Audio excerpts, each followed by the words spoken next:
জুমার নামাজের পরে যে 7 বার সূরা ইখলাস, 7 বার সূরা ফালাক, 7 বার সূরা নাস পড়বে। আর এই সূরাগুলা 3টা সূরা আমরা সবাই পারি।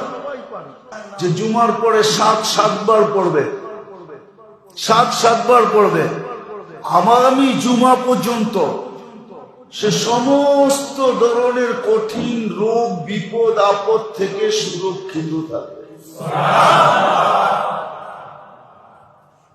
সুরক্ষিত থাকবে। ওই দিন মনে হয় বলছিলাম যে মাগরিবের পরে বা ফজরের পরে 3 বার পড়বে, কত সহজ। সুবহানাল্লাহিল আযীম ওয়া বিহামদিহি ওয়ালা হাওলা ওয়ালা কুওয়াতা ইল্লা বিল্লাহ 3 বার পড়বে। কোন অঙ্গের ভিতরে তার স্টপ হবে না, কোন অঙ্গ স্টপ হবে না, থামবে না।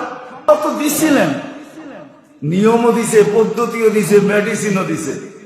আবার বলছে 3 সূরার সাথে যদি সূরা ফাতিহা 7 বার মিলায় নাও তাহলে তোমার পিছনের গুনাহ মাফ।